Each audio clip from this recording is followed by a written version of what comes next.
We are live and recording. Jack, do you have your little intro to read? You didn't give me a paper. I thought you were going to write something. No. Well, that's a good start. All right, so about us. Jack and I know each other through Big Brothers Big Sisters of Halton, based in Oakville. Jack's from Oakville. I live in Burlington. And we came to know each other through that. So Jack's mom put him in the program, and I was a volunteer to take on a child in the program. We were matched because we have the same interests. Yeah. What are our interests, Jack? Hockey, baseball. That's pretty much it. Nerds of sports. Yeah, we're sports nerds, and this is the Sports Nerds Podcast. Shut up and sit down.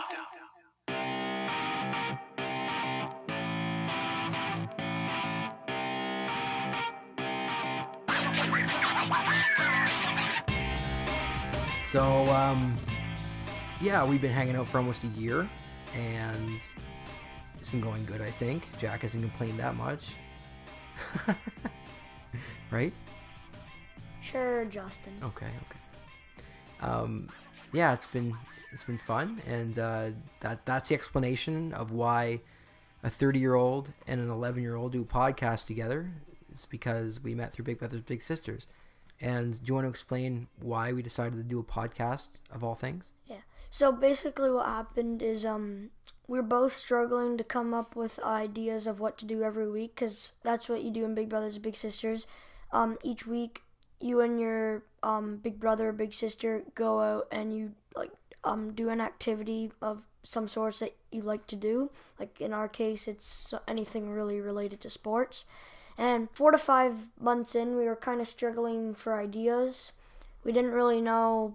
We just kind of started to repeat the things we used to do. Well, yeah, when you go out every week for probably the first 30 weeks, we doubled up a couple of things. Went bowling a couple of times and tennis a couple of times. Yeah, but for the most part, we tried to do something new, and that just got, it's hard to do something new every week when it's, you're going out 52 weeks of the year.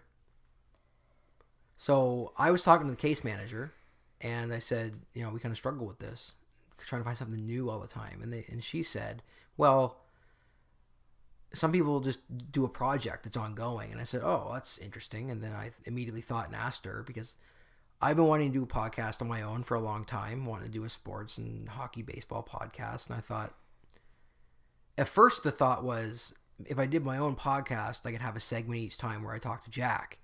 And I thought, no, we can do one better. We could do the Jack and Justin podcast. And at first he thought I wasn't going to like it. I know. I didn't even, first of all, I didn't know if he knew what a podcast was. And second of all, I didn't know if you were going to like it or not. I didn't know if you would be interested.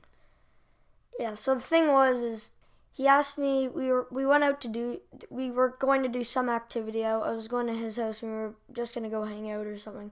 And then he asked me in the car. And the thing was I kind of wanted to do something like that. Like, I have my own YouTube channel, CrackerJack3026. Go subscribe. But anyways, I wanted to do something like this, but I didn't really have the guts to ask. So yeah, that's why Jack and I are doing a podcast together, in case you're wondering why a 30-year-old and 11-year-old do these things together. That's that. So we'll get into what we're going to talk about this week. Yeah, so basically every week we're going to have different topics to talk about in the sports world. Maybe not every week, but maybe whenever we do this. Yeah, whenever we do it. How often do you want to do it?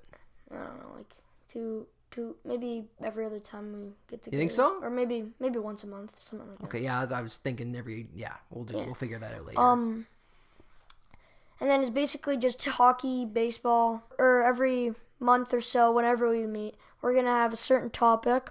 And this week, we have a couple, the NHL trade deadline just happened, so we're going to talk about the good deals, all that.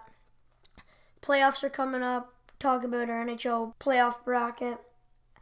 And then at the end, we're going to talk about 3 things the Jays need to do, as they had a pretty rough year last year. Well, the other thing was the Who's Better segment. So what I used to subscribe to a magazine called Hockey Digest. It doesn't exist anymore, and it would always have a section that would compare 2 players, their stats and kind of their accolades, and kind of leave it up to the reader to debate who's better. And like one of them that comes to mind was Sakic versus Yzerman. You know, they both won cups, both captains, both scored a lot of points. Who's better? That's a great debate. So I thought we'd take that concept from Hockey Digest and apply it to our podcast.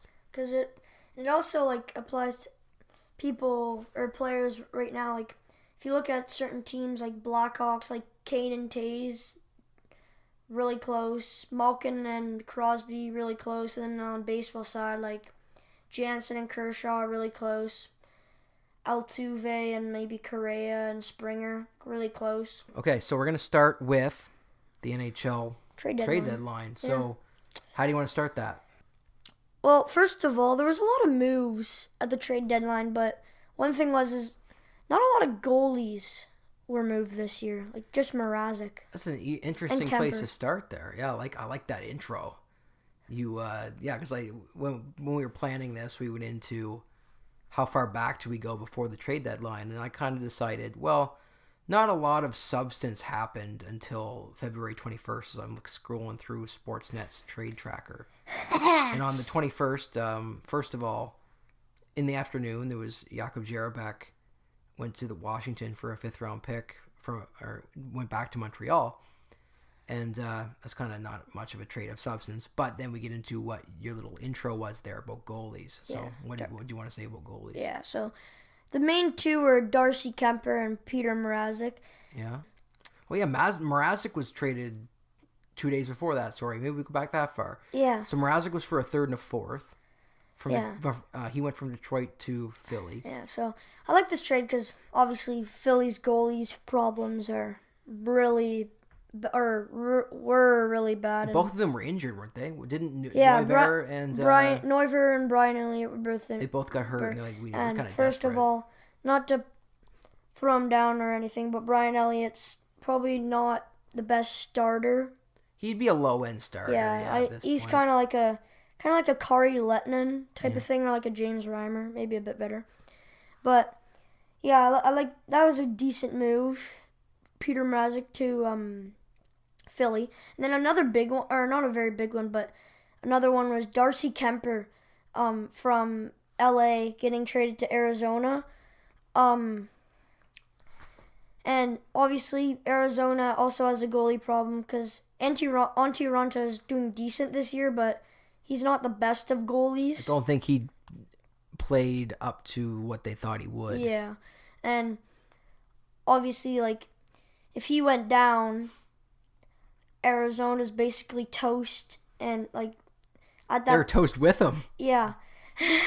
But at that point their backup was Scott Wedgwood, who's first year in the league, I think. Yeah. Kind of a rookie. Has NHL potential but not a backup right now. And I think Darcy Kemper definitely would fit that backup role. You think Kemper goes into Arizona as the backup long term? Well, I see Kemper and Raanta split games 50-50. Depends how this rest of the season goes, because it could go either way. Like right now, I'd say they're pretty much dead even.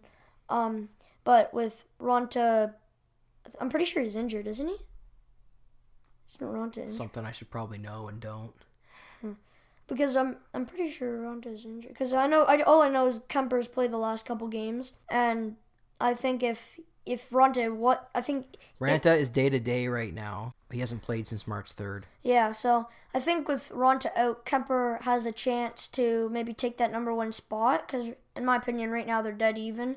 And if Kemper continues to play the next couple games and plays them well, then he could turn some heads maybe and make the coaching, or let the coaching staff make him number one. To Kemper's credit, his numbers were unreal this year in LA, especially for a backup. Or are they? I don't know. Just hang on.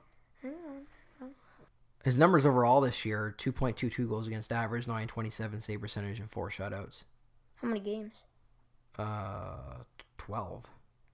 That's really good for backup. Yeah, he hasn't had a lot of time, but he's been really good when he's played. Yeah, that's good for backup. And he had some run in Minnesota too, and and they just really didn't like him at all in Minnesota. I don't know what happened there, but yeah, he was kind of the odd man out. Yeah, and he's a good goalie. So overall, that trade and its completion was Darcy Kemper went to Arizona, in exchange to LA went Scott Wedgwood and Tobias Reeder. So I like that deal because... Like that deal for who? Or do you like it for both sides? In my opinion, I find like both sides. Obviously, Arizona's a rebuilding team. They're nowhere even close to a contender right now. Yeah. But so they get rid of Tobias Reeder and Scott Wedgwood. Wedgwood's not really a roster player, but Reeder is. So they're getting rid of a roster player. But the part I don't like about it is they didn't bring in any prospects. They found their goaltender, but You didn't like that Arizona didn't bring in a prospect? yeah, they should have with Kemper. They probably should have brought in a prospect just to add a little. Like I said though, Kemper's numbers were really good, Yeah. and the trade didn't make a whole lot of sense to me unless they think that Kemper's going to be a number one. Yeah. Because Wedgwood, not a high end guy, but he is probably a serviceable backup at some point, maybe even now. And Reeder's kind of having an off year, but I feel like he's a really good third line player. Yeah. That's what I kind of feel like. I don't think that Arizona wouldn't bring in a prospect if they didn't think Darcy Kemper was going to be a number one, because I don't really see a point of them bringing him in and not bringing a prospect with them, because they are a rebuilding team. And yeah. All right. We'll see. We'll see what they're obviously last place, I believe, and probably gunning for Rasmus Dahlin. Yeah. And if they get him, they're gonna be a lot better next year. Yeah, obviously. Okay, so going back, Peter Mrazek for a third and a fourth. That seems like a no-brainer for Philly. Yeah. Like a couple of mid-round picks for a number one goalie. Yeah, if Philly has a serious goaltender or had a serious goaltender problem, it's not fixed, but getting Peter Mrazek kind of helps it. And he's not like horrifically old, so... Oh, he's a young guy still. Yeah, so I feel like Philly kind of thinks that he might turn into something, because if they're going to bring him in, I feel like they're not dumb enough to know that, like, Elliott's not that good starting goaltender, and that, like, they need to bring in a starter soon, otherwise they're not going to be a good contender. They need to, like, bring in a number one, a definite number one, and I feel like they wouldn't make this trade unless they thought that Mrazek could be a serious starter. I don't know if I see it that way. I see it as they had a couple of guys who were injured, and they needed to get a guy, and they went out and got Mrazek, and they gave a couple of mid-round picks. Yeah, low risk for a guy that hasn't had a great year, didn't have a great year last year. I could see that, but like Detroit left him unprotected in the expansion draft, and Vegas didn't take him.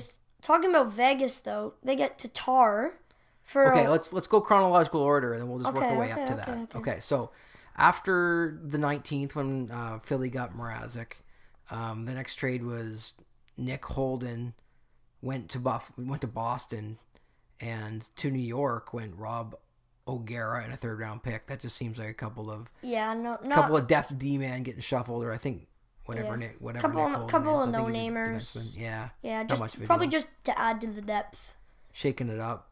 Yeah. I guess Boston got a more experienced guy was the point of that trade, I guess. Yeah, Nick Holden. Eric Fair going from Toronto to San Jose for a 7th round pick. Yeah, this isn't probably another nothing trade. Like, 7th round pick's not the greatest. Eric Fair is just a depth centerman. Though it shed some cap space for Toronto, or just not much much cap space as it was. Just because I'm pretty sure he was getting paid $2 million. Yeah, he was making pretty good money to play, and he was playing down in San Diego. Yeah. And the good thing for San Jose is he is a 4th liner now. If you look at cap friendly, he is a 4th liner, and there was no room for him in Toronto. Yeah, so Toronto was just kind of giving it Fair a shot to go play in the NHL again, which is nice. Yeah. Another thing that they might do with Levo is he has wanted to trade. Yeah. Well, they let the trade deadline go by without moving him. Yeah. Okay, and then we already touched on Jarabek to Washington for a 5th round pick. Yep. As a former Montreal Canadiens fan and a guy that's kind of angry with everything that they do these days, their defense is terrible, and they traded a decent defenseman for a 5th round pick that they brought in this year in an entry-level deal. That didn't make any sense to me. Anyway, moving on. Do you have any comment on that deal? Yeah, I kind of agree with you. You agree with me? Not a very good deal. I just don't understand it. Yeah. Like their A defense is prospect, terrible.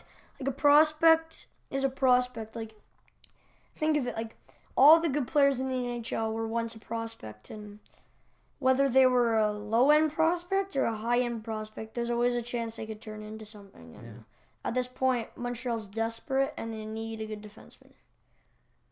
They did go and get one on deadline day, but we'll get into that in a sec. Yeah. Okay, so third round pick to Boston for Frank Vetrano went to Florida. And the way I look at this deal, this was on February 22nd. Boston appears to have given up on a guy that they didn't think was going to be in the top 6. He's a bit of a sniper, ripped up the AHL, but hadn't really transferred to the NHL. And Florida's taking a chance on a guy to try to get some more goals in their lineup. It's a good deal for both teams. I really don't see any team getting the better of it.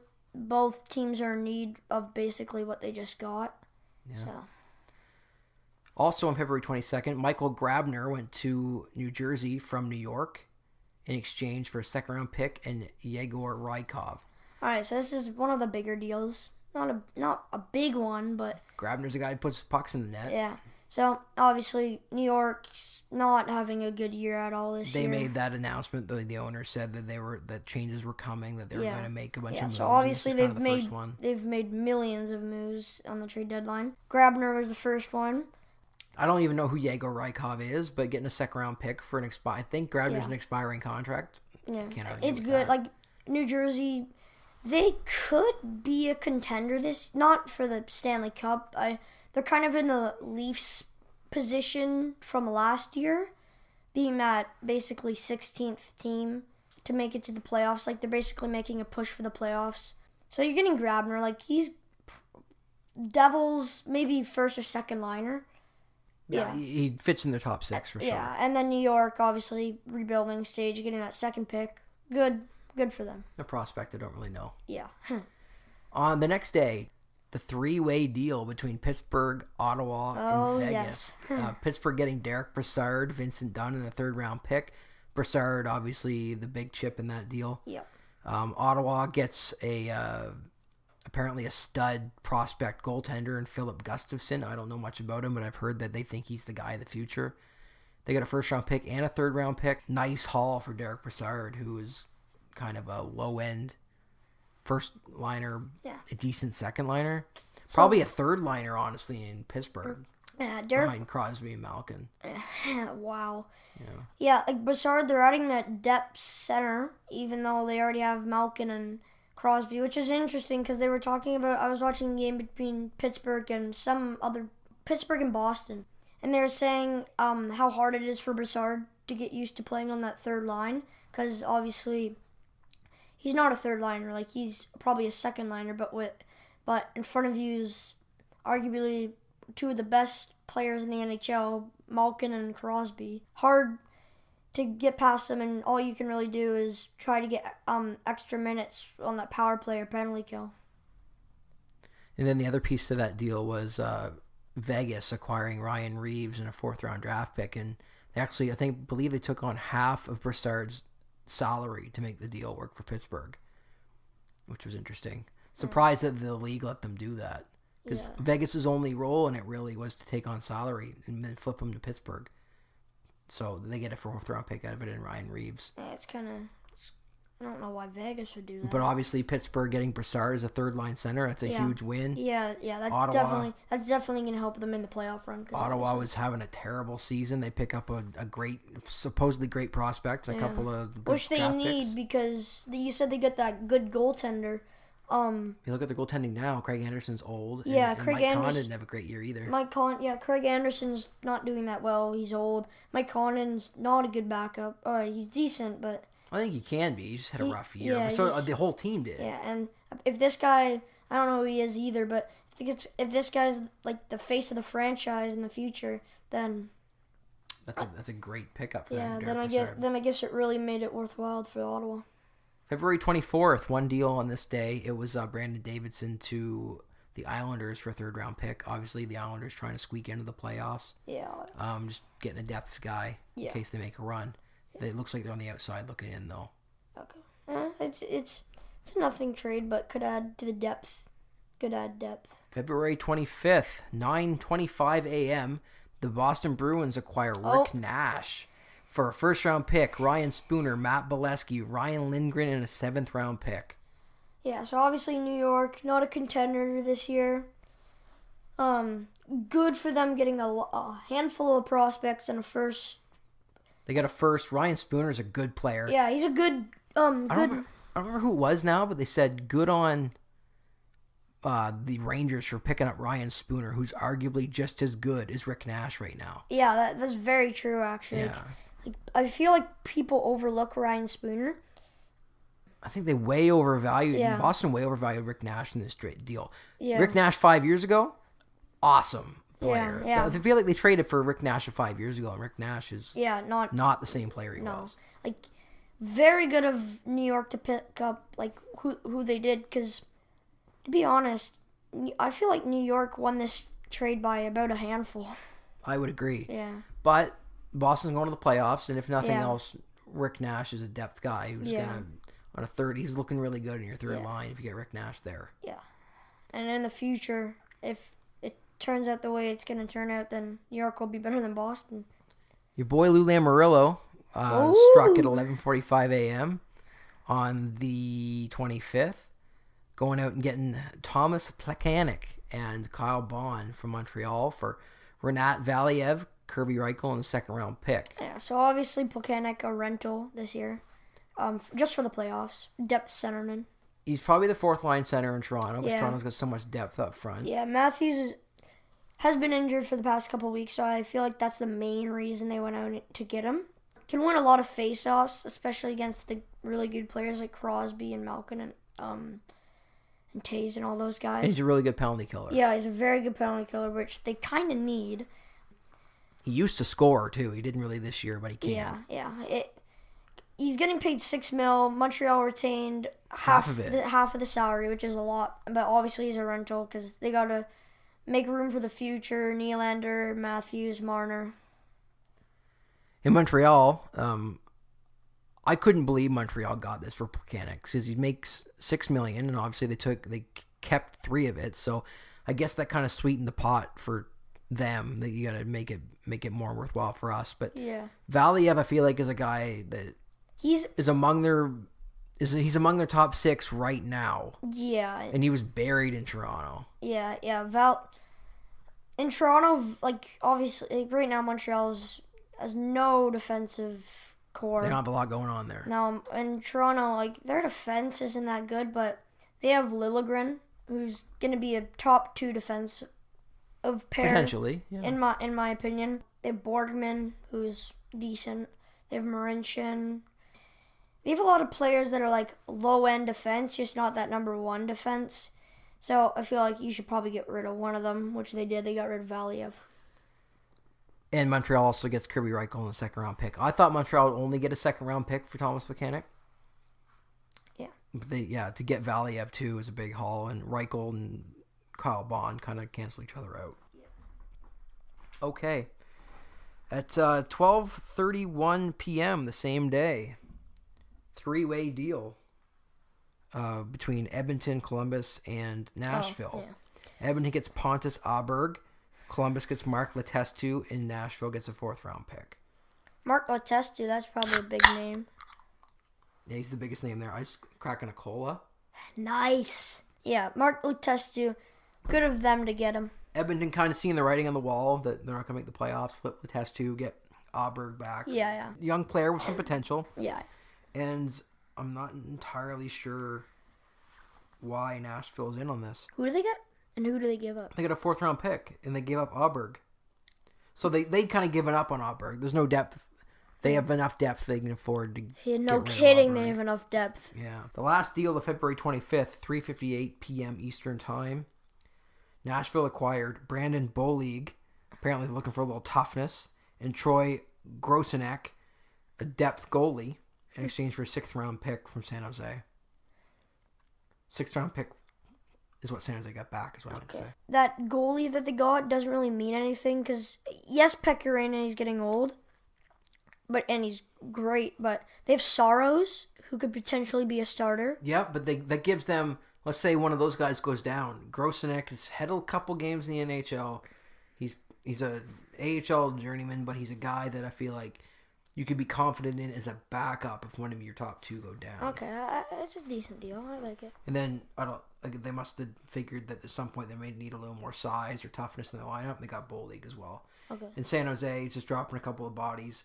San Jose was maybe thinking this at the trade deadline. We're going to drop a couple of contracts, so in case we need to make some moves on trade deadline day, and they get a 6th round pick in return. The 26th, the Sens had also acquired Ian Cole in that deal from Pittsburgh that we didn't even talk about a minute ago. So they had Ian Cole from Pittsburgh, and they flipped him to Columbus in exchange for Nick Motry and a 3rd round pick. I don't know anything about Nick Motry except he's the AHLer, I believe. Yeah, really a nothing deal.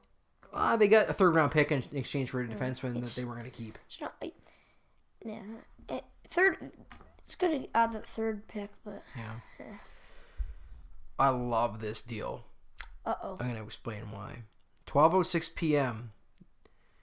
The Nashville Predators acquire Ryan Hartman and a 5th round pick from Chicago in exchange for a 1st rounder, a 4th rounder, and Victor Ejdusel. 1st rounder. Woo! Do you know anything about this trade? No. No? Do you know who Ryan Hartman is? Ryan Hartman he's a depth guy in Chicago, but put up 20 goals last year. And I think he was trending that way again this season. I can't remember 100%. I just remember I was living in Halifax when they had the top prospects game the year that McKinnon and Drouin played in it. And Ryan Hartman stole the show in that game. I think he scored a goal, he had a fight, he was everywhere. He was throwing big hits. He was awesome. And I was like, I went with my uncle. And we were both huge Habs fans. We're like, we got to get Hartman. I go home and I look him up. He was like kind of at the end of the 1st round. And that's kind of where Montreal's going to be drafting. Draft day comes to Montreal's pick, and they take Michael McCarron. And I'm like, I don't even know who Michael McCarron is, but they picked up a guy, he's like 6'6", that's all I know about him. Doesn't really put up points. And then Ryan Hartman went a couple of picks later in Chicago. And as the story unfolds, Michael McCarron's a borderline NHL player, and Ryan Hartman has already hit a 20-goal season. So I'm not a scout, but I know more than whoever drafted Michael McCarron. I was gonna leave it at that. That's a great trade for Nashville because they get that's a good deal. They get a depth guy probably playing the 3rd line. He can play up if he needs to, and he's just a good pickup, solid pickup for a team that's gonna make a run. Yeah, Nashville probably gonna make the finals. Yeah, Stanley Cup finals. We'll get into that in a minute. Oh yeah. Okay, one of the bigger trades of trade deadline day. Good trade for both teams, I think. Yeah. Well, it's a big trade, but like, it's not really a blow. It's kind of confusing actually because why St. Louis was still in it. They still are kind of. They're on the outside, but they're kind of. I guess they think that they're not gonna really come close, get past that like 2nd round or 1st round. It was a strange deal, and then like Winnipeg already looks ridiculously good, and they go get stats and they have some depth that team's gonna make some noise in the playoffs. Yeah, no kidding. Okay, next trade. Philip Holm to Vegas for Brendan Leipsic went to Vancouver. Oh, I like Brendan Leipsic. I don't know how this makes any sense for Vegas because Philip Holm's a 26-year-old AHLer. Yeah. And Brendan Leipsic has fit right into that Vancouver lineup. I thought that was a weird trade at the time, and obviously it's worked out for Vancouver. Yeah. Vegas might have just thought there was no room for him there anymore. Yeah. Jordan Maleta for Ryan Kujawinski between Arizona and Columbus. I don't know much about either one of those guys. Do you? Nothing. Let's move on. Yeah. Oh, another good one. Another one of the bigger ones on trade deadline day. Evander Kane going to San Jose for Daniel O'Regan, a conditional 1st and a conditional 4th. I believe those conditions are contingent on Kane signing an extension. Okay. And the picks change depending on whether they sign or not. What if he doesn't sign? What's the conditional? What do they get instead? I think they get lesser picks if he doesn't re-sign. Good of San Jose to get Kane. San Jose is gonna be in the playoffs, but I don't get why San Jose is probably not gonna win the cup. Yet, it's a conditional 1st and 4th and a prospect. Like they're getting the prospect guaranteed. I feel like Evander Kane's a huge pickup for San Jose. Yeah, and a 1st and a 4th most likely. That's good. Daniel O'Regan. What's interesting with Daniel O'Regan, I didn't know this until the trade happened, but Jack Eichel played with Evan Rodriguez and Daniel O'Regan on a line at Boston University. Oh, that's So cool. now all those guys are with Buffalo, and then Eichel's hurt, but it's interesting to see if they end up trying to play those three guys together So maybe at some point. maybe you get some Chemistry? chemistry. There you There go. we go. Ooh, okay. Next trade. Chris Wagner from the Ducks to the Islanders in exchange for Jason Chimera. Don't know a lot about Chris Wagner except that he led the league in hits, I think. Yeah, Shamara's kind of the same guy. He's a speedster. Yeah. He's getting old. Yeah. He had a 20-goal season last He year. can Kinda hit a slowed bit down too. this year. He's just a good depth guy. I don't really understand that trade for the Islanders if they're trying to make a run. Why they went and got Chris Wagner? Unless they just wanted to get that guy that throws hits. Thomas Vanek went to Columbus from Vancouver in exchange for UC Jokinen and Tyler Mott.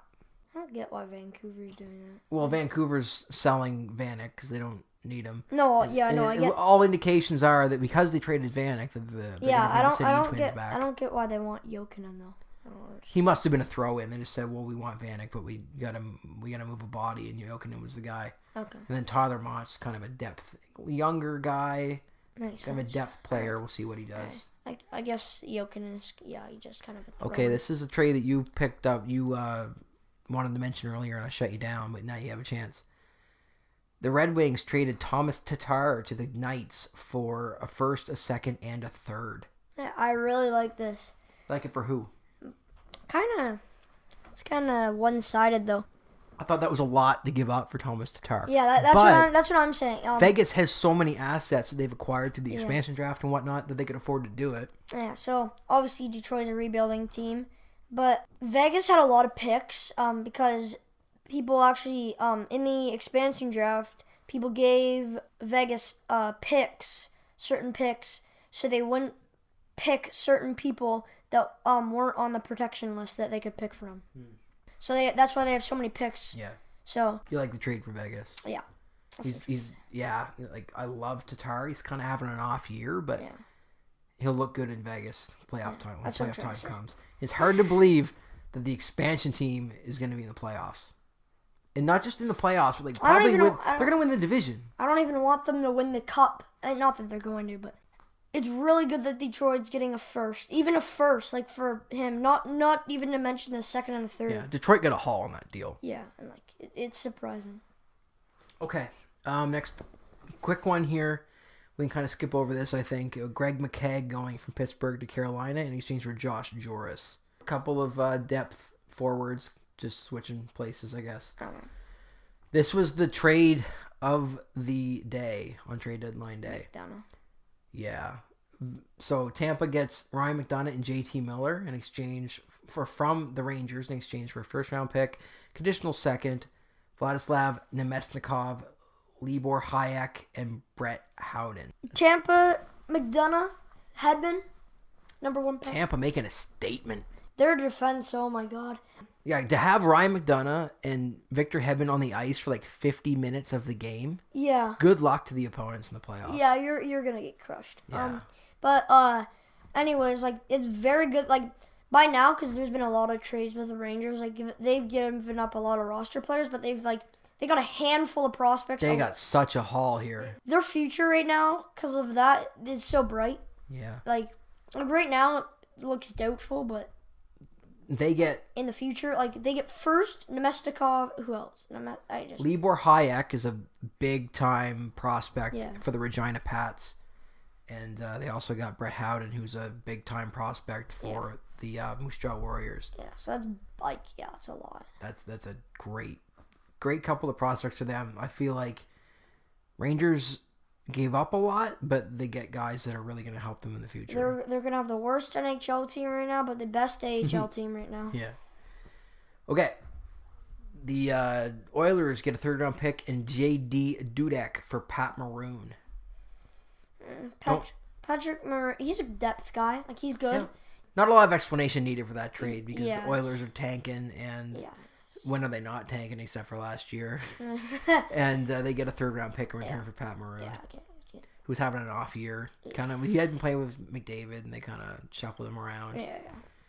Calgary gets Nick Shore from the Sens for a 7th-round pick. That's another guy who can kind of a depth forward for Calgary as they try to make a run. Don't know if they're gonna make it, but they're it's gonna be really close. Yeah. Like at this point, like kind of late in the season, I can see it from Calgary's perspective, but my point of view, I really don't think it's a good idea because it's a little too late in the season, and I don't think Calgary's gonna quite make it. I mean, obviously they're taking that risk, but I don't really feel it's worth it. A couple of trades here by the Montreal Canadiens again. Not entirely sure what they're trying to do here, but they flipped Joe Morrow for a 4th-round pick. Fine. It seemed like the fans are kind of tired of Joe Morrow. They wanted him run out of town. Depth guy, probably playing too much, playing out of his role. He's going to have a 7-8 guy. That's what he's going to be in Winnipeg. And then Montreal, minutes later, picked up Mike Riley from Minnesota for a 5th-round pick. They traded the 5th-round pick they got for Jarabek in Washington. So they basically traded Jarabek for Riley. And Riley's had picked up some assists since he's got to Montreal, but the jury's still out on where he's a player or not. Okay. Boston gets Tommy Wingles for a conditional 5th-round pick from Chicago. Again, Boston just picking up kind of a depth guy. Yeah. And the last trade to go over on trade deadline day, and kind of this is a minor league deal. The Rangers got Chris Begris from Colorado for Ryan Graves. A couple of defensemen switching places. Chris Begris, you probably don't know either of those names. I don't know. Chris Begris hasn't played in much in the NHL, if at all. He almost made the Avs as an 18-year-old. Now he's like 22. He still hasn't made it. But That's... he has some potential, that guy. And that's another interesting trade for the Rangers. I kind of liked everything the Rangers did at trade deadline. All right. Goodbye, Colorado. Who won and who lost at trade deadline? Colorado. I really two teams that I found kind of stood out was New York getting basically like a billion people. And then on the negative side, Montreal, a couple of not very good trades by them. I didn't Do you have anything else, Dad? No. Because I'm going to go on a bit of a rant. Oh, great, go. Winners, Tampa. Tampa getting those guys. Obviously. I like that the Preds got Ryan Hartman. Nice pickup there. They got some minor league depth that can step up if they need it in Bowl League and Grossenek. And I just like everything that Nashville does these days. Wish David Poile was the GM of the Habs. Speaking of the Habs, I have no idea what they were doing on trade deadline day. Me neither. If there was ever a time to get the most out of Max Pacioretty, that was the time to do it. Yeah. He's got the most value contract in the entire league. Yeah, $4.5 million right now for a first-line player. A first-line player that can score over 30 goals a year. Yeah, why they didn't try to get everything they could, every ounce of and his contract out of him. Expires in next season. After next season. So the teams can get 2 playoff runs out of him. And if he continues the way he's probably not this year because he hasn't played the best this year. Yeah, everybody's been off in Montreal this year. Yeah, but for the past couple of years, if he plays like that in the next couple of years, when his contract or when he gets a new contract, he's probably going to get paid just over $6 million. I don't know. I think you get more than that. I think he's looking at 7+. But anyway, how they didn't bother to trade him now is crazy. Makes no sense to me at all. The rumors about Price. I don't know if you trade Price or not. Price is going to be around for a while. Price is going to be good for a while. He's having an off year. There's a rumor about Price going to the Blues. Yeah. That probably fell through because the Blues are kind of on the outside looking in now. Yeah. And maybe it was never to be, but... Price is obviously out with a concussion. Had his first skate with the team today, too. Right. Yeah, I don't know what the Habs are doing, so I guess I'll just leave it at that. Yeah. I just kind of hate everything the Habs do these days. And I just wish that Mark Bergevin would get fired so I can be a fan again. Okay. Anyway, okay, Going into the... to the playoff bracket, the probably most exciting part. So I'll just go first. So I have Tampa Bay, Philly, Boston, Toronto, Washington, Columbus, New Jersey, and Pittsburgh. And then on Western, I have Nashville, Colorado, Winnipeg, Minnesota, Vegas, Dallas, San Jose, and LA. Obviously, we have Tampa Bay versus Philly. I have Philly as a wild card team. Second wild card team. Second Right. wild card team. I'm gonna say Tampa wins the series 4-1. I can't see it as a sweep. I don't see any of these playoffs as sweeps. I just think these days the teams are too close together. Fair enough. Yeah. Besides the bottom four, so I don't see that going to a sweep as much as other people would. So obviously Tampa would win that 4-1 in the series. Then Boston and Toronto. Matchup rivalry from 2013. Don't want to talk about that as a Leafs fan. It's my favorite hockey game of all time. I actually do see the Leafs taking this out 4-3. I think the rookies are going to shine. Okay. The Rick Nash deal, I feel, might hurt them a little. Yeah, 4-3 for Toronto. Then we have Washington and Columbus. I say that Columbus actually takes this 4-3. Another 7-game series. You're taking Washington out in the first round. Yeah. The ways that they've been, like, they're not a playoff They're going to choke every year until Ovechkin retires. Yeah, they're not a playoff team. That's interesting. That takes guts. 4-3. I made it close, but okay. I just see the defensive core. Bobrovsky gets in a run. You're not going to beat Bobrovsky. Yeah. Then we have Pittsburgh and New Jersey. New Jersey's kind of that odd playoff type of team. Kind of a weird one. New Jersey's playing who? Pittsburgh. Okay. I say Pittsburgh takes it 4-2. Kind of obvious. Like, New Jersey's not really that big of a playoff team, but they are a playoff team. I'm gonna say Pittsburgh takes it. Defending champions, they don't usually go out in the first round. Yeah, exactly. You can't have them go out in the first round. Then we have basically Tampa Bay versus Toronto. We're in the second round now. Yeah, kind of a no-brainer. Tampa Bay's gonna take Toronto 4-2 in the series. Okay. I say it's gonna go to 6 games. It's creepy how much similar a lot of these things are to mine. We did not show each other our brackets before we started this, just to be clear. Yeah. So I'm gonna say obviously Tampa takes Toronto. Kind of obvious. Then I have Columbus versus Pittsburgh. I'm gonna say Pittsburgh does take this 4-3. It was a great series last year. I actually went to Pittsburgh for a game. Oh, wow! You did? Yeah. It was right when we started hanging out. Oh yeah. Went to Pittsburgh for a game. It was it was a wicked atmosphere there, and that was a tough. Pittsburgh beat them pretty handily, I think, in the series, but it was just a tight series. Like every game was close. Yeah. Anyway. I say this one's kind of hard because Bobrovsky is like when he's playing good, but he doesn't always play good. So it's kind of tough because you don't know if he's gonna play good. But I do see Pittsburgh taking it 4-3. Yeah. So that puts Pittsburgh and Tampa in the conference final. Yeah, Pittsburgh and Tampa. Tampa's gonna take it, but this is the interesting part. 7-game series. You got who taking it? Tampa. In 7. In 7, though. There's gonna be a new champion this year. Yeah, so obviously with McDonough, if they didn't have McDonough, then it might have been a little closer, but I still see Tampa. Okay. So Tampa's in the finals. Tampa's in the finals, so let's head over to the West. Yeah, so in the West, we have Nashville versus Colorado, and we're going to have Nashville win it 4-1 in the series. Nashville's defense is really solid. So, it's kind of a no-brainer as well that they're going to win that 4-1. We have Winnipeg and Minnesota. I do see Winnipeg winning it. They've been on an absolute tear this year. Minnesota's been very good, but I don't see them beating Winnipeg with the offense they have. Winnipeg is so good and so deep. They have so much depth. And then on to the expansion team. Expansion team in Dallas, Vegas and Dallas. I have Vegas taking it 4-2. Marc-Andre Fleury's gonna keep them hold them in there.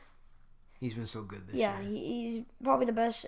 Right next to Vask, he's been the best. Yeah. Then we have San Jose and LA. You are allowed to argue with me, just to let you know. Yeah, I know. It's just creepy how close all of these are. Yeah. Okay, our predictions are all the same. Not the same, but they're similar. So, okay, San Jose and LA. San Jose and LA. 4-3 for San Jose. Okay. Yeah. It's funny. All of our series on the West are the same. That's Just to crazy. be clear, but okay, continue. Second round. Yeah, San Jose. Yeah, I just see San Jose taking it just like this by the slightest bit. Okay. Just yeah. Then we have Nashville and Winnipeg. I'm gonna say Nashville takes it 4-2. Poor Winnipeg. If they didn't play Nashville in the second round, then they'd probably be on to the Western Yeah, Conference it's kind of a Finals. tough matchup there, right? Yeah. Yeah, I see that. Yeah, but Nashville gonna take them again. Their defense. How many games? Sorry. Oh, sorry, 6 games, 6. 4-2. They're gonna handle them. Yeah. Okay. I didn't really see it going to 7. Like just the experience of Winnipeg, not really good. Then we have Vegas and San Jose. I do see Vegas taking it. It's kind of tough because the experience isn't there for Vegas. Obviously, an expansion team, first year. But they put up so many wins this year. Yeah, like it's unreal. How many games? 7 games. Okay. Yeah, I see it going to 7. And then in the Western Conference Finals, we have Nashville and Vegas. Nashville's gonna win it 4-3. Okay. Just that experience factor, probably. Yeah. Like otherwise they're dead even, but Yep. just that experience is like really close. So And a then, Tampa Nashville final. yeah, Tampa Nashville final. I do see Tampa winning this. If they didn't get McDonough, 2 years in a row, Nashville's going to the final and coming up short. yeah. That's tough. If they didn't get McDonough, It's like Marion Hossa back in the day. yeah. Do you remember those years? He was Detroit and Pittsburgh went to the finals. He was with Pittsburgh and Pittsburgh lost. And then Hossa signed a 1-year deal with Detroit. And then it was Detroit and Pittsburgh again in the final. And then Pittsburgh won. Hossa was on the wrong team both times. Yeah, but if they didn't get McDonough, it would have been Nashville all the way. But Interesting. I just see. I think even with McDonough, Nashville's D is still better. Their defense is definitely better, but you have Yeah, you got some Stamkos. snipers in the lineup. Yeah, in you got Tampa. Stamkos. I don't think Nashville's offense can compete with. Stammer, Kucherov, Braden Point's so good now. Yeah, like for a second liner that's an all-star, like it's unreal. And like Kucherov, probably the best left winger in all of hockey.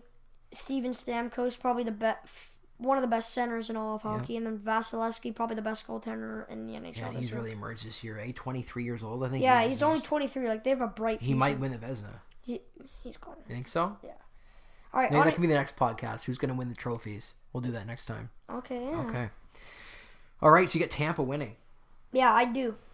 That's interesting. Okay, well, here's mine. I actually, when I put mine together, I looked at the standings and I thought, there's nobody that's in the playoffs now that's going to fall out to somebody that's out of the playoffs. Just the way that it lined up. So you're saying the top 16 teams now, or the top 16? They're going to stay the top 16, yes.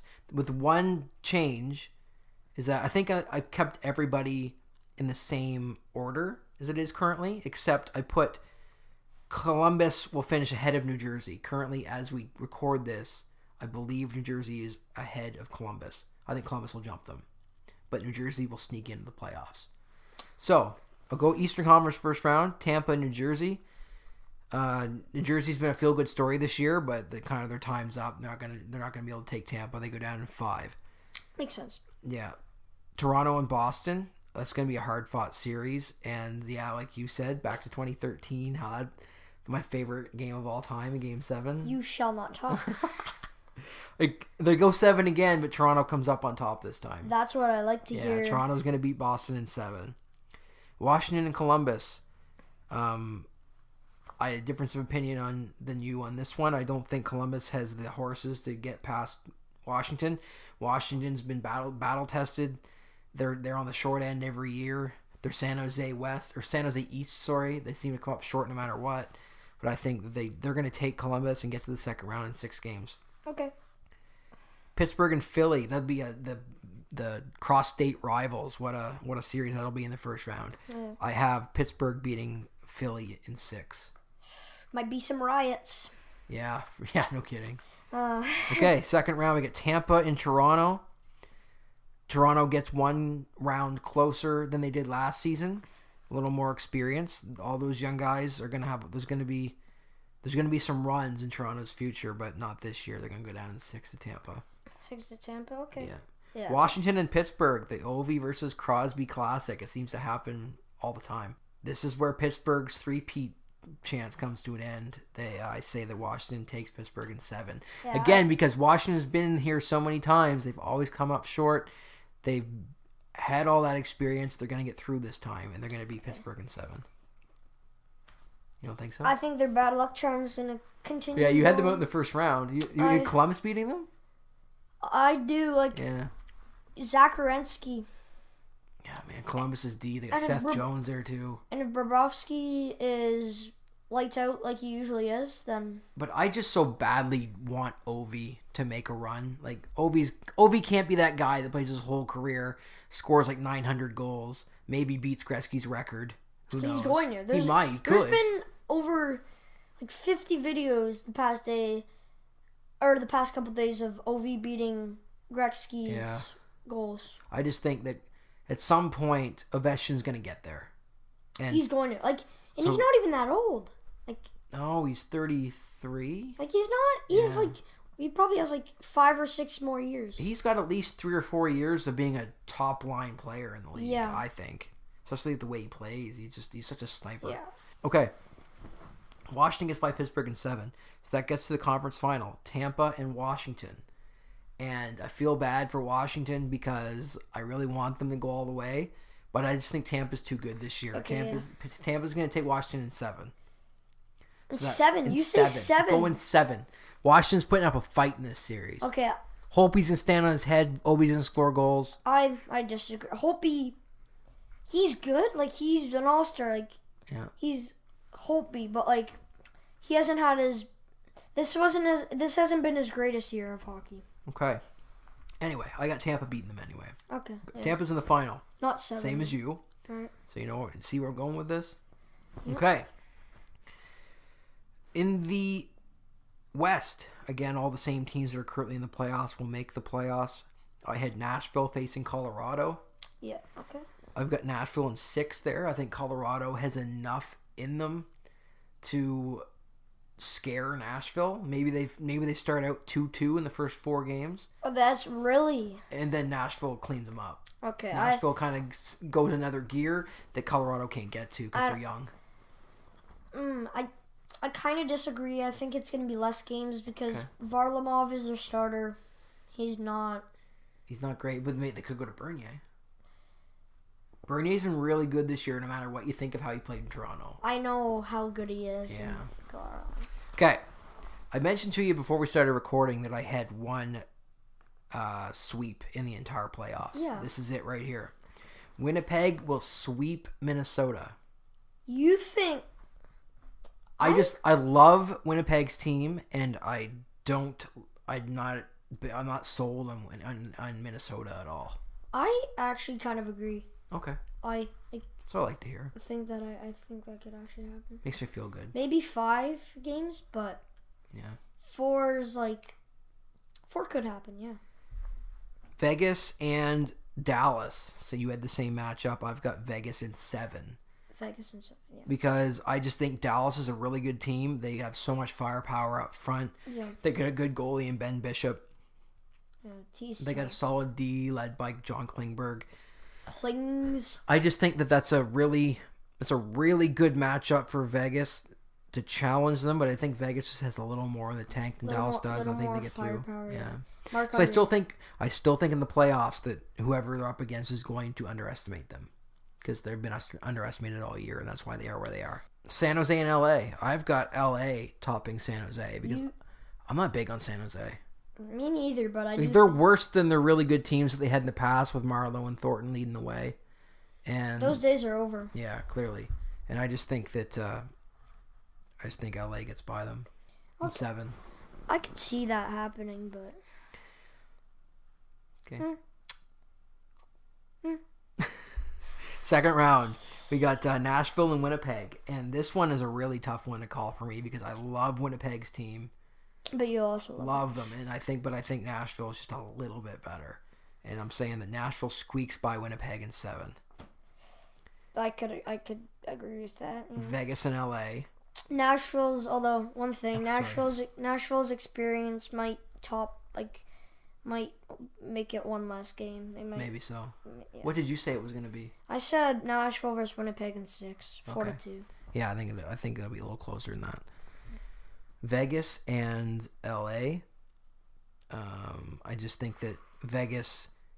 This is a better matchup for Vegas than the first round against Dallas, and they're better able to handle LA than they could Dallas, and they take LA in 6. In 6? Yeah. Okay. So that puts Nashville and Vegas in the conference final. Yeah. So that's the same conference final you had. Yep. And on the other side, I had Tampa, Washington. You had Tampa and Pittsburgh. Mm-hmm. So 3 out of 4 teams the same in the conference final. So we're thinking the same here. I've got Nashville taking Vegas. As great of a story as Vegas is, they just don't have enough to take Nashville. No, yeah. Nashville's going to take them in 6. Oh, you only say 6? 6, yeah. Did you say 7? Yeah, I said 6. Interesting. No, I just don't think. I think Vegas has run out of gas by the 3rd round, and they just get a couple games, but maybe there's one blowout in that series as well, where Nashville beats them like 7-0 or something. Okay. And that kind of deflates them. Yeah. Okay. I could see that. So I got Nashville and Tampa in the final. Nashville's coming out on top this time. I got Nashville in 7. It's because Nashville's the team that's been there before. Tampa's got a young goalie. We just talked about how great Vasilevsky's been this year, but that youngness is gonna. Yeah, I don't know. He's not battle tested. Yeah, you see, in my opinion, Nashville's defense is like that, and goaltending is the really only thing they've got. Yeah. Yeah, with Tampa, it's kind of all spread out. Like they don't have that. Like they have a lot of depth. Don't get me wrong, but it's not like Nashville where they have like 4. Like number 1 defensive people. Everything's right with Tampa. They have a good goalie. They have good defense. They have good centerman. They have good wingers. Like they have it all. In my opinion, there's really nothing that can beat them. I think defense wins hockey games, and Nashville has the better defense. And Pekka Rinne is a really good goaltender. He's getting old, but he's also battle tested. Been to the final before. I just think they have a little more than Tampa. They're going to be able to shut down Kucherov and Stamkos. Yeah. In my opinion, a game can't end at 0-0, so you can't have just defense. You got to have some offense. Fair enough. All right, so we'll see how that goes down. Let's say we have the same final, different outcome. How many games did you say that Tampa was going to beat Nashville in? 7. We both got 7-game series, so we're pretty well on the same page now. Yeah, okay. Cool. All right, well, that's our playoff predictions. I hope that made sense to everybody. Next up, before we get into baseball and wrap this thing up, we've got the Who's Better category. Yeah. Well, we might blow through this one depending on how it goes, how much you want to debate this. I got 5 of them. Okay. First one, who would you rather have, Crosby or McDavid? Okay. So, is this a franchise or is this a 1-year team build? I want to say right now, who do you want in your team? Okay. Crosby or McDavid? This is very tough because there's advantages to both. Crosby's obviously like the all-around best player, like stick handling, he knows how to play. McDavid though, he's got wheels. He's young. Overall, if you're looking for like a captain or a leader or a guy that knows how to play, I'd go. Let's say that it's trade deadline day and Crosby and McDavid are both available, and you're trying to make a run for the cup this year. This year, yeah, Crosby all the way. Yeah. He's a leader. Like he can put the puck in the net. He's a leader. He's 100% a captain of a team. Like he knows how to play the game, but. With McDavid, if I was like the Arizona Coyotes and I was way out of the playoff spot, I'd take him without a chance, without any doubt.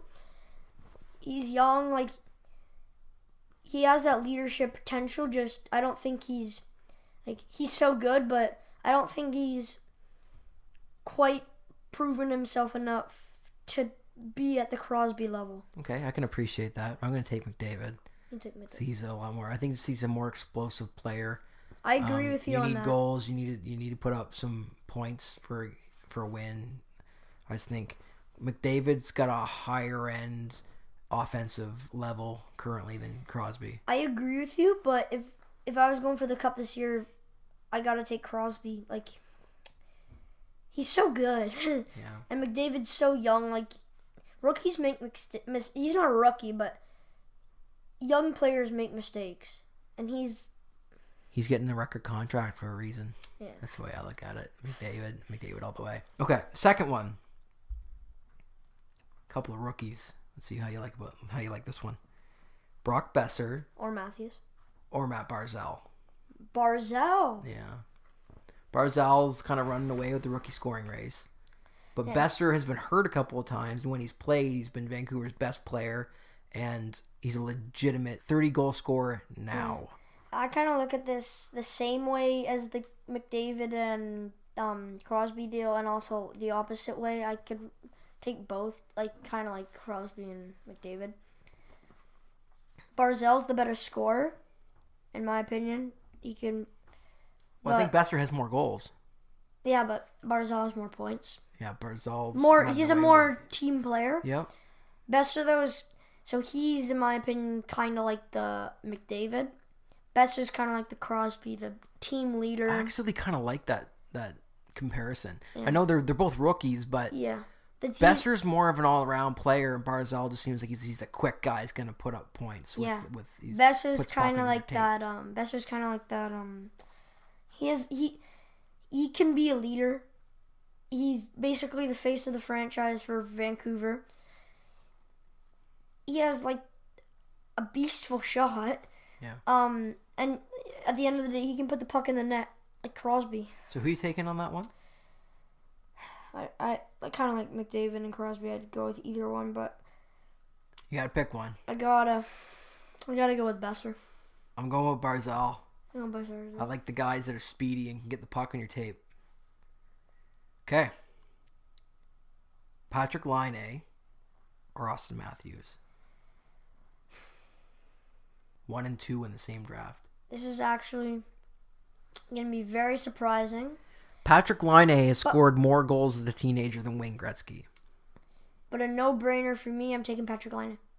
You're taking Patrick Laine. I like Patrick Laine over Austin Matthews. Was not expecting that. Yeah. Why? Your boy Matthews, you love him. Mm-mm. You don't? He's kind of fallen off. Like, He's been hurt. yeah, but Sometimes you can't help injuries. Laine, I really like him. Just like as an all-around player. Matthews, he's good, but he's, in my opinion, this is just my opinion. Okay. If you take 10 games straight, it's like first game, 1 goal, 1 assist. Second game, nothing. Third game, like 7 points. Who? Matthews. He's just, in my opinion... 7 seems like a lot. Yeah, but he's inconsistent, in my opinion. Okay. I did not expect that. I was putting that in there just to make my case for Laine, but I was going to do it like as a contrarian because I thought that it was a slam dunk for Matthews. I'm absolutely shocked that you think that Laine is better than Matthews. I like him so much. No, all jokes aside, I do like Matthews better. I just think that Matthews will have the stronger career, but we'll see. Yeah, I feel like... Laine's 19. He's got 40 goals. Yeah, in my opinion, I feel like Matthews is going to turn out to be like that all around. Like, he's going to be that kind of Pacioretty type of guy that gets like 30 goals. Okay. And he's like top of the league guy. And then Laine is kind of like that Besser guy that has like a wicked shot. Or that Ovechkin guy. I could also compare Laine to Ovechkin. That's a good comparison. Mm-hmm. Yeah. I like Laine. That's a good segue to my next one. Alex Ovechkin or Steven Stamkos? Steven Stamkos. Okay. Stamkos. Just one word? Stamkos. And you gotta explain it. Okay. Ovechkin has that shot, right? Obviously that one-timer. Yep. But... He also throws the body around a lot. yeah. I don't like his style. Stamkos is kind of that, like, obviously his shot is his main, he's a sniper, that's his main, His go-to move. That's his go-to thing. Yeah. But he also can do other things. Okay. Ovi's not really that. He's like, he always, like, if he has a 50-goal season, 90% of that is most likely from that one-timer. Yeah. Stamkos, So you think he's a one-trick pony and Stamkos can just do more? Yeah. I like Ovechkin just because I think Ovechkin gets a bad rep a lot of the time. And people seem to want to blame him for Washington's shortcomings. The guy's got 600 goals. Yeah, it's not his fault, but I just don't like his style. That's why. Okay. I think I go with Ovechkin on that one. So Okay. I like that we disagree. It makes better audio if we disagree. Okay. Last one. Same draft. Number 1 was Taylor Hall, and number 2 was Tyler Seguin. Who do you like in your team for this year? Taylor Hall. I talked about this in the car, too. Taylor Hall's been unbelievable this year. Taylor Hall went to another gear this year. He had a 26-game point streak, and I'm not sure if that's broken yet. I don't know if it has been. I'll just double check that quick. Yeah, he went 2 games without a point. So he went 26 games. The next 2 games he went without a point, and then last night he had 2 points. Okay. Yeah, I say Taylor Hall. Without a doubt. I say Taylor Hall too this year. Before the season, I would have said Tyler Seguin running away. I agree. If I were to pick one that I would want on the Leafs more, though, because obviously that's my team, I'd take Taylor Hall. And not even from a team needs perspective, even though you do need a left winger for the Leafs. Okay. But I definitely take Taylor Hall. I think that was a good segment. What'd you think of that? I liked it. We should do that. Yeah, I think we're going to do that every time. Yeah. Maybe not 5. We'll run out of guys soon, but I'll come Yeah. up with more. Maybe we should do, like, who's hot on the week.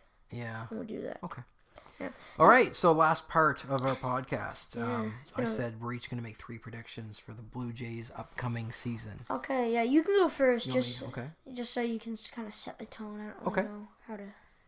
So here's what I'm saying is going to happen this year for the Jays. Kind of, I don't know. These might not be that outlandish, but I wanted to say things that maybe are bold, and I just want to put it on the line. First one is that there's a lot of injury concern right now around Tulo, Yeah, Troy Tulowitzki. they need to find. I'm saying that he plays less than half the games, and this is almost a 2-parter to the first one. Tulo will play less than half the games this season because he'll have nagging injuries and he won't be 100% all year, maybe ever again. While Devin Travis plays the entire year for the first time in his career. What do you think? Almost all 162 Yeah. games. And if he's not on the field, he's on the bench. Like, he's available every game this season. I actually don't know his status in training camp, but I think he's healthy. He is. Yeah. Okay. That's my first one. What do you think of that? It's bold. Yeah. I like it though. That's good. I just feel like Travis can't be injured forever. He's No. got to Yeah. be able to play at some point. And he's like, people overlook him because they think like he's short. He's injured all the time. He's injured all the time, but he can he's a good second baseman. I think he's an an all-star. I think he's an all-star if he plays the full year. He bats first the entire year in my opinion. Possibly, yeah. And okay. he's probably, this is also kind of bold, but I say he's one of the, if he does play 162 games, he's going to be one of the best leadoff hitters in all of baseball. Dare I say Silver Slugger at second base? I agree. Okay. I like that. That's like 6 predictions in one. But okay. Second one is the Blue Jays will not rebound from last year. They had an awful season last year. Yeah, I agree. They will not. They'll fiddle with 500 for a bit. Yeah, and But then they're going to go. At some point, come the trade deadline, they're going to say, we're not making the playoffs, or we're too far out. Josh Donaldson will get traded. I agree. Okay? Yeah, it's actually part of my. And here's my last one, and I hope that you don't have it, because we talk about this guy a lot. Oh, great. No, not But Vladimir Guerrero Jr. Oh, okay. will play for the Jays at some point this season.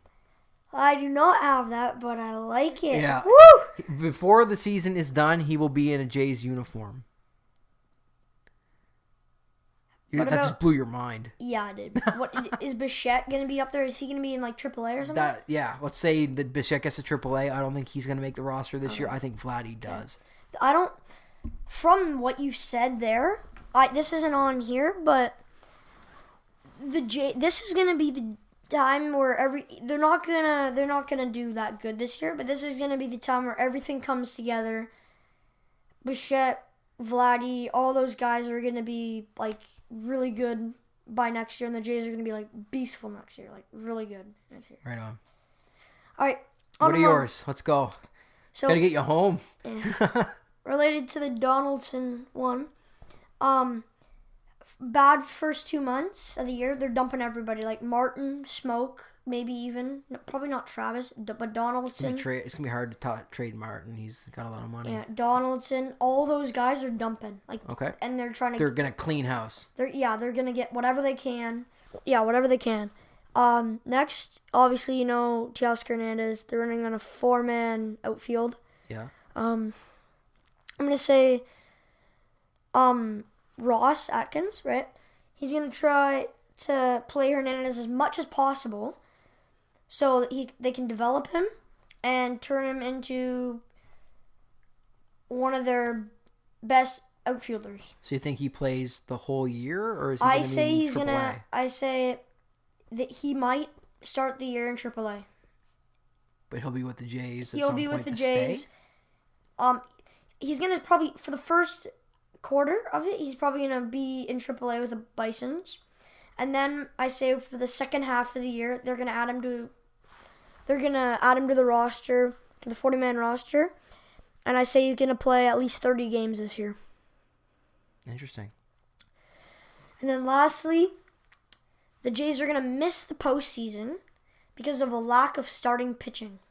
No ace. Okay. If he's healthy, Aaron Sanchez is the ace. If he's the healthy. Sanchez, yes. They got Sanchez, Stroman, Happ, Estrada, and Garcia. Yeah. Garcia. That's a good starting 5, man. You're assuming that Sanchez is going to be hurt again. I am. I assume, I don't, like, he's got the weakest nails in the world. He's got soft hands. Soft hands. He gets blisters a lot. Yeah, but I'll say he's not going to do all. The Jays are want to be a serious contender. It's not just their starting pitcher. They're going to need to go get pitching in general, and they're going to need that Yu Darvish type of starter. Interesting. Yeah. I disagree. I Okay. think that their starters are good as they are. But we're on the same page that the Jays are going to tank and they're going to miss the playoffs. Yeah. We're on the same page there. Yeah. That's all, Aaron. That's all of our content that we had. That's all she wrote. I guess it's not going to be a short one. We're well over an hour. Oh, yeah. And I'm going to be late getting you home. Yeah, what time is it? It's 8:42. Ooh, boys. That's it, though. Oh, well. Your mom will hopefully listen to this, and then she'll feel better that I wasn't, like, just frigging around and not bringing you home. That we were doing this for a good reason.